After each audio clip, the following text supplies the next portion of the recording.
laborariak haserre Ipar Euskal Herrian, nekazariak traktoradan, Araban eta Nafarroan. Lehen sektoreak kinka larrian eta aurrera begira zer gertatuko ote, baina badakizue halakoetan beti eskuinak eta eskuin muturrak bereziki izaten duela etekina ateratzeko tentaziorik. Edo nola ere, gaurko unak ze gauza gehiago karri dizkigun? Bai, Nafarroako parlamentuan hakerrek eskua sartu dutela, hau albiste ere badugu, eta bestetik akaso lehenengo herria izango dela errenteria, horer eta beste askorentzako, tensionatutako gune, etxe bizitzaren auziari dagokionan, Jaurlaritzak erabaki barko, baina tira, hau ere albiste interesgarri, datozen garaioi begira, eta zer gehiago? Bai, Iñaki Iriondo, kazetariarekin,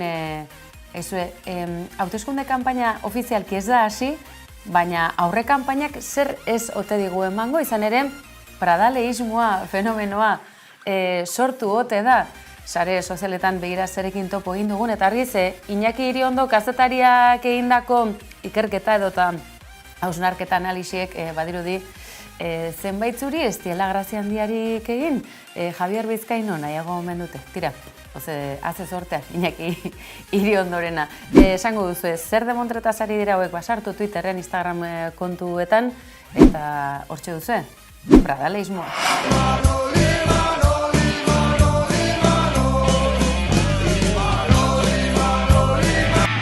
Aurrera, Imanol, beti aurrera!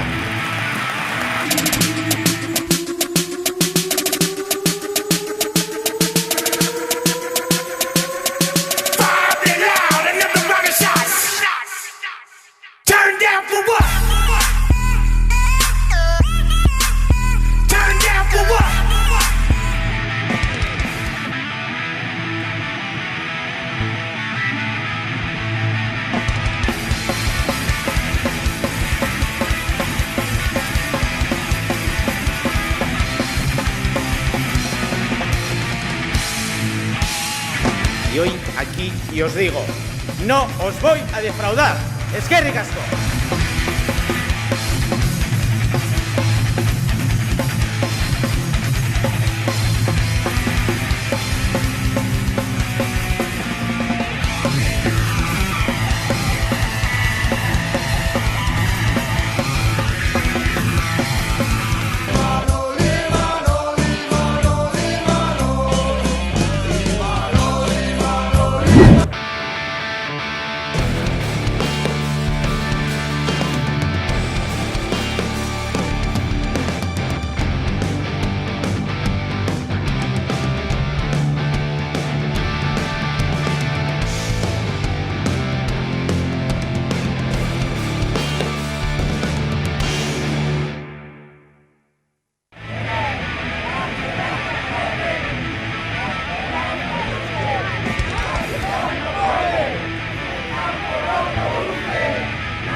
Eta diferentziak zein da zein, auzi honetan, sare sozialetan, izugarrizko saltza eta azken orduotan gainera, goraka ari da suflea, zein ote eskuin muturrak sustatutako deialdia, zein ez, argi dagoena da, Europara begira jarri ez, gero, beldur puntu bat eduki badutela, Ursula von der Leyenek berak atzera egin du. Eta argiz, pestiziden erabilerari dagokion auziare, atzera bota dute eta hauteskundeak pasa arte, hemen inortxok ere ez du zirkinik egin nahi. Eskuin muturra goraka ote dator Europan eta hori laborarien mobilizazioekin, nekaziarien traktoradekin nahasten ari ote da. Analisirako tarte izango dugu segida, baina aizue argiz, hau tentuz begiratzeko kontua da eta beraz argi, asti, datozen garaiokin.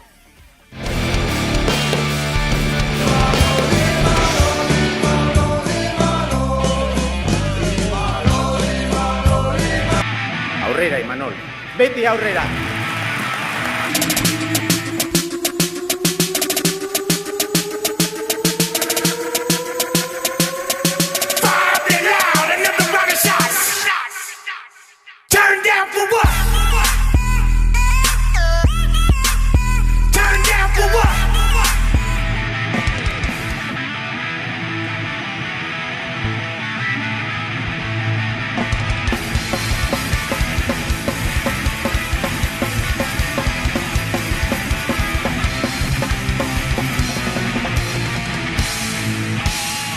Y hoy aquí y os digo, no os voy a defraudar.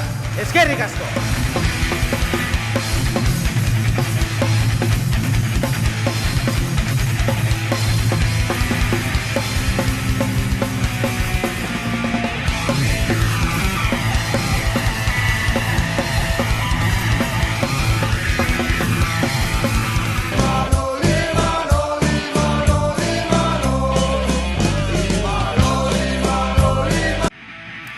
Imanol Pradalesen fan account honek gu ia kao utzi gaitu, baina honi buruz aritzeko tentazio hori ezin izan diogu eutxi, Zuriñe Rodríguez Gabon.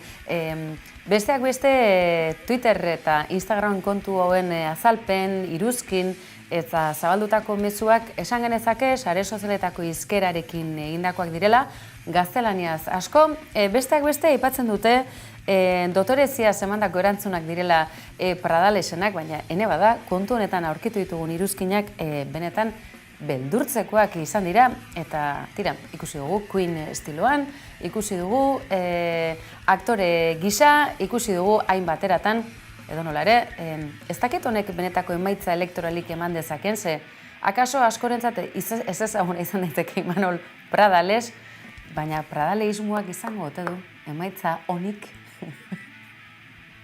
Bueno, gabon guztioi da, hemen errealidade bat dagoela, eta dituzuke EAJak, pasaren hauteskundeak pasata gero, ebalaketa bat egin zuen, eta bere ondorio nagusinetariko bat izan zala, bere juliganak ezin zirela ezan, bere zerrenda buruak, edo bigarrenak, alegia ezin da latera Ortuzarrek adibidez, horrelako juliganismoa egitera, eta horregatik, apostu bat eginda, ez dakit EAJak bera, edo bere inguruko jendea, juliganismo hori zaretara eramatera, eta hortaz, pradalismoa, edo horrelako profilak jaio dira, bestelakona ere badaude, antzerakoak direnak. Ni bai esango nuke, pikardiaz eta provokazioz jolastu nahi dutela, eta hori interesgarria izan diateke, baina nik pixkat aspertzen ibili naiz, eta hori zaparte bai esango nuke castellanos batez ere ari direla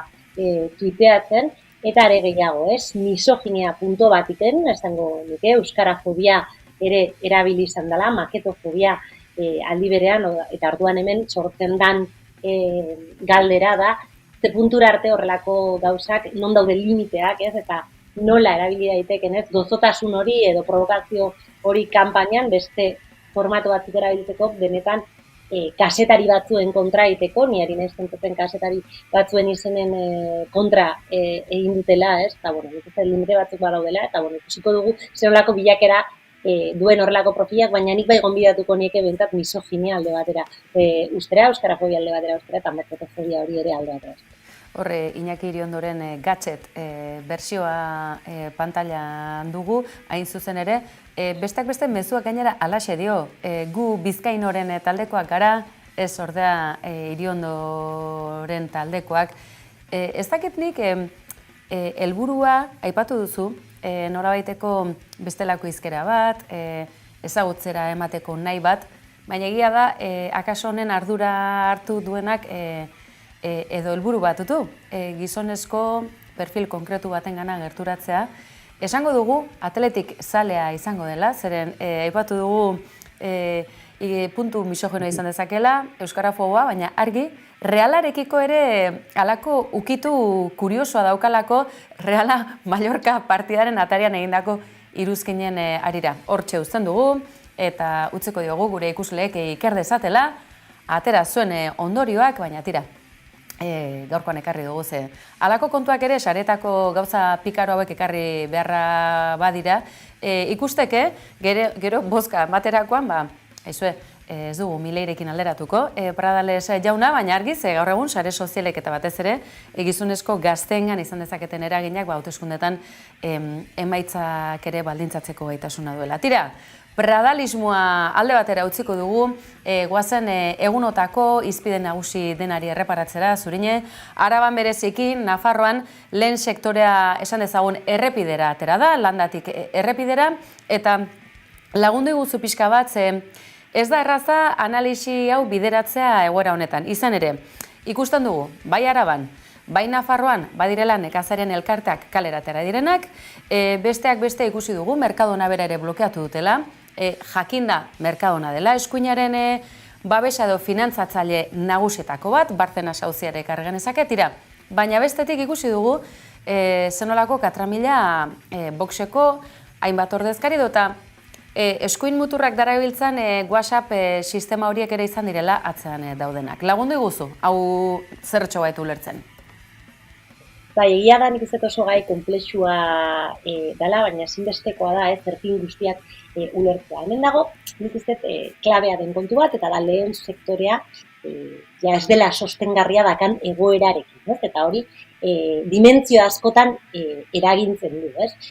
Nire ustez ikuspuntu oso urbanozentriko batetik badirudi, ez? Agroa oro har oso homogeneoa dela eta hori eta olean, ez?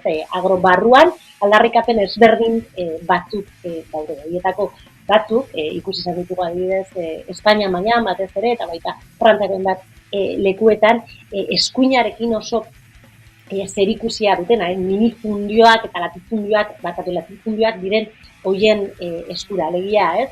Nahi dute onurak lehenengo sektoreari beti ere krisi ekologikoari edo transizio ekologikoari kasu egin barik, eta horregatik ikusi dugu adibidez Borderleyen egin duen atzera pauzu ora, ez, pestiziden begira.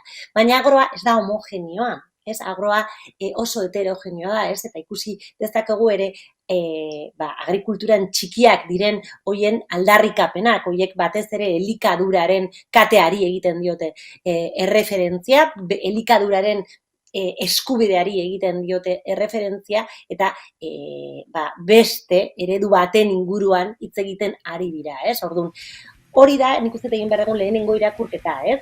Dauden aldarrikapenak ez dira homogeneoak, heterogeneoak dira, eta horri heldu behar diogu. Eta hemen dago bigarren bigarren galdera, eta da, norabide hartuko dituzten mobilizazio hauek, alegia, nori egingo dioten onura, ez? Eta ikusten ari gara, ez, ultraeskuinak argi dakala, ez, honen lidergoa eraman duela, eta nik uste eskerrak daukala izugarrizko erronka, benetan elikaduraren inguruko eta lehenengo sektoreko inguruko eztabaida eta eredua maigainean jartzeko, ez, niri asko eta mintzen ditasko, ez, saretan ikusten ditudan ultraeskuinaren inguruko erredikulazio diskurtsoak, ez, nik uste elikaduraren inguruko lehen sektorean gertatzen ari denaren eztabaida biziki eskerreko eztabaida dala, ez, adibidez, Arabako hainbat mobilizazioetan ikusi dugu, ez da gauza bera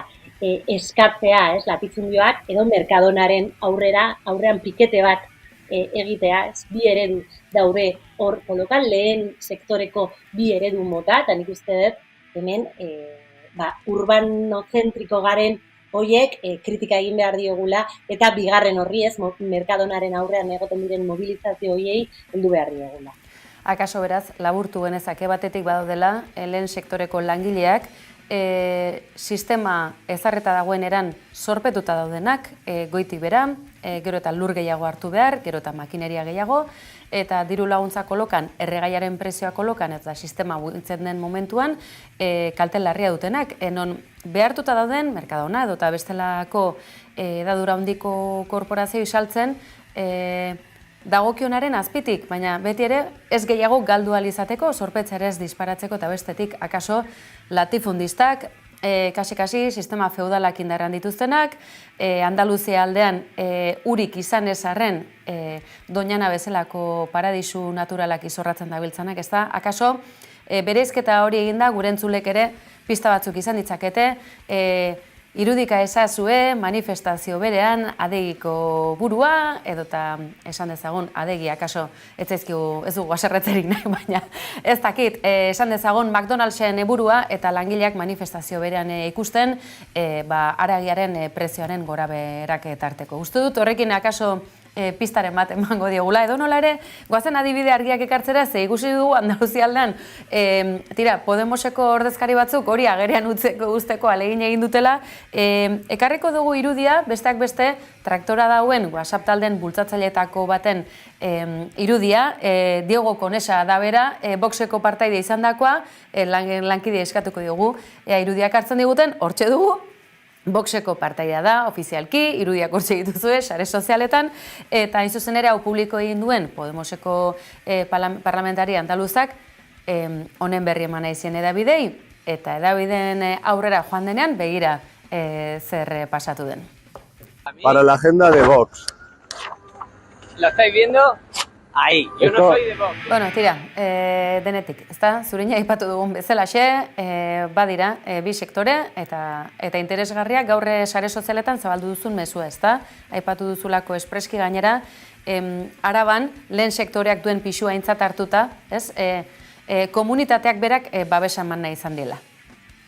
Bai, eta gainera, hauteskunde garaian gaude, ez? Eta Araba oso herrialde estrategikoa da momentu honetan, no? Nik uste dut, egia da, Europan batez ere erabakitzen dela PAK deitzen den politika hori, baina entzun behar diegu gure alderdiei, ea zein dan lehenengo sektorerako dituzten aldarriak, ez? Egia da, Arabako egoera, ez? Eta Arabako elikagaien, nekazarien egoera latza dela, nik bai esatea gustatuko litzaidake ez dela lehenengo mobilizazioa, alegia Arabatik jadanik daramatela urteak eskatzen ari direna, eta niretzako oso interesgarria da ze planteamendua jartzen ari diren mahai gainean. Ez ditugu ikusi Espainiako banderazko Arabako mobilizazio hontan, nik adibidez gaur ikusiko dut, ez? Eskola publiko batean umeak ere aldarrikatzen, ez? Benetan eman behar digula erantzun bat honi, Mercadonaren aurrean jarri dira mobilizazioak egitera, eta nik uste bai eskerrak eta bai eskuinak esan behar digutela hauteskunde honetan zein dan bere proposamenak edo bere eredua lehenengo sektorera begira, ez? Baina nik bai uste oso importantea dela benetan hemen daukagun eztabaida eta honi benetan heldu behar digula, eta nik uste zuk esan dezuna oso importantia dela, ez? Oso heterogeneoa dela momentu hontan kalean ikusten ari ganera, patronala badagoela interes elektoral eta partidista batzuekin kalean, baina bai esango nuke ere, ikusi ditugula jende oso asko gure nekazariak diren horiek eta gure elikaduraz eta gure eskubiten ari garela, beraz, ikuspuntu urbanista horretatik aldendu eta guazen benetan eztabaidatzea zenolako eredua nahi dugun guretzako, gure lehenengo sektorerako eta baita gure elikuladoaren eskubidea bermatuta egoteko. Benetan oso importantea den eztabaida da hau, Tira, gaurko unan gainera hainbat gai elkarrekin datuzkigu, lehen sektorea, etxe bizitzaren auzia, demografia bera, transizio energetikoa, tira, guzti hau dena elkartu egiten da, badakizu, baina geure tarteak ere bere muga du, ez dugu agurtu nahi zurine, baina Itziar Ituño, egunotan, berriz ere lehen lerrora azaldu zegoeia da Gaudi sarietan, Kataluniako alfombra gorriak, badakizue, Kataluniako alfombra gorriak beti ematen duela gehiagorako aukera, eta bertan izan da gainera Ituño. Entzun dezagun, zer esan dion TV3 telebista kate publikoari? Para mí, para estos compañeros de profesión. Muchísimo. Ha sido el gran regalo que me ha hecho la vida este año. Toda la ola de amor, de solidaridad que he recibido de la gente, porque ante una situación así de fea de vivir, porque es feo de vivir, todo ese calor y esa ternura que he recibido es lo que me guardo yo aquí como un tesoro hasta el día que me muera. Moltíssimes gràcies, Itziar, que gaudeixis molt de la nit. Moltes gràcies a ti. Súper suerte poder trabajar con ella. Es un amor de... Publikoari begira, Itziar Ituño ikusi dugu alfombra gorrian, eta eskerroneko hitzak bizi osorako eramango dituela egunotako elkartasun eta babeskeinuak. Elkarrezketa eskaini du baita naizen, kazetan irakurri ahal izan dugu zurine, eta bertan esaten zuen akaso, mundu mailan ez duela halako oihartzunik izan, ez du ahaztuko bere irudia oso nazioartekotua dela. Espainiar estatuko kontu bat izan da, sare espainiarretan jasan duen jazarpena izan da, baina adierazpen askatasuna eta norbere pentsaera ezin dela mugatu. Ez dagoela tratu komertzialik hori mugatzeko, dio Ituñok. Bai, egia da nik emozionatzen naizela, ez, egia da Ituñok dakan jarrera biziki potentea da. Nik ez dut 3 gauza esan dituela oso importanteak eta pentsatzeko modukoak direla, batetik berak esan du bera ez dela bakarra, bera gorpuztu duela momentuntan, eraz hori, baina beste batzuk ere edo beste izen batzuk ekarri ditu burura, beraz hemen ikusten deguna da ez dela Itziar Ituño soilik, baizik eta kasuntan, euskaldunak direnak, emakumeak direnak, homosexualak direna, alegia, fascistak ez garen hoiek kolokan edo dianan gabiltzala, beraz, bertan ikusten dugu zenolako egoera dagoen adierazpen askatasunerako hori datetik. Bestetik, elkartasunari egin dio erreferentzia, eta nik uste dut oso importantia dela, erazoen kontran kapasak izan behar gara modu kolektiboan erantzuteko, eta hemen erronka oso handi bat dagoela, zer da pertsona bat gorpuzten duela,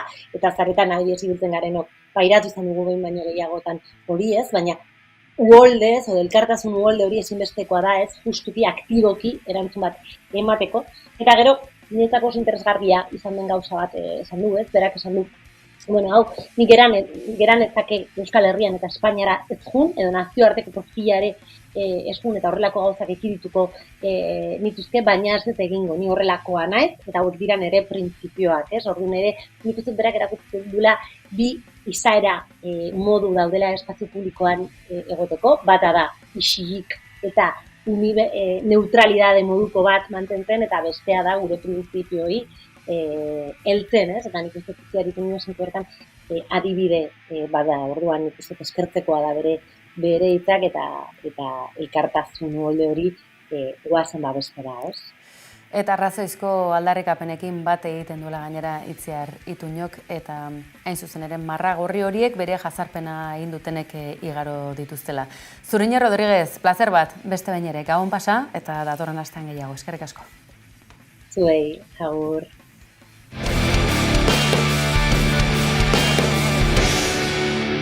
Eta bestelako kontuak ere baditu, baina azkar bagoaz pixkanaka, lerroburu batzu botako izkizuegu.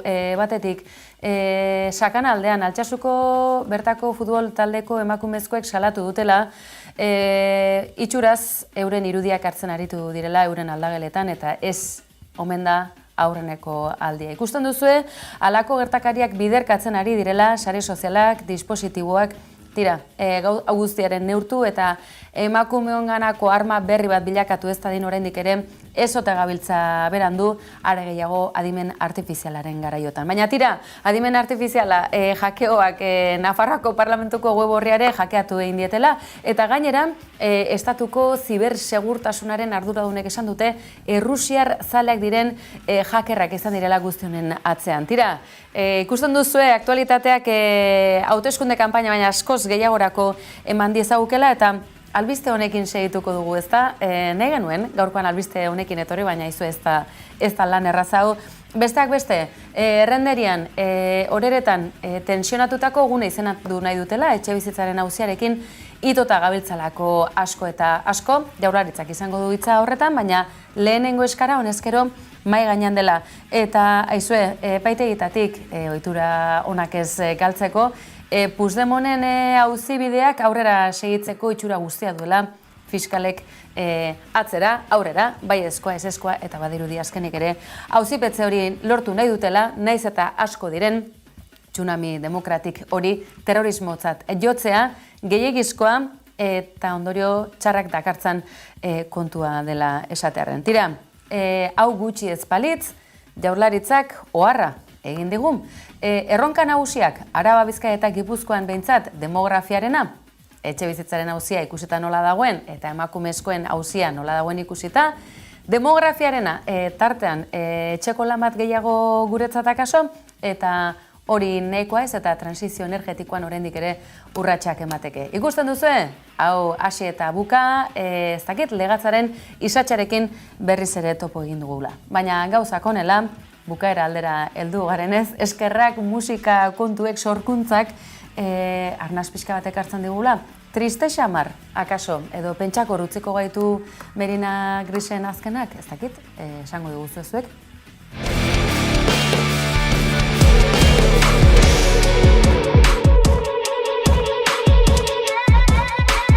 ahora.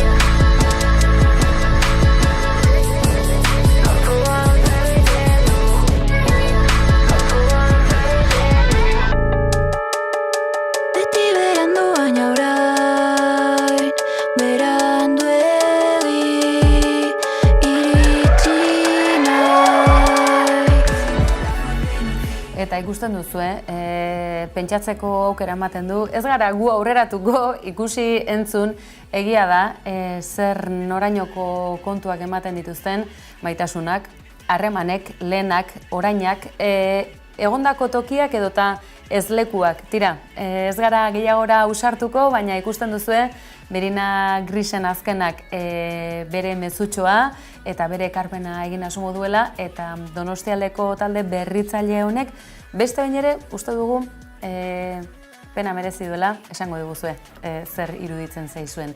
Gu gaurkoz bagoaz eta bihar bueltan noski baietz ostegunean hemen izango dituzue berriz ere kolpez kolpe Antenatikat. Eskerrik asko horretzategatik beste behin ere gabon pasa.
Kanpoan hotza egiten du, tan bonito y tan violento, como todo lo que siento.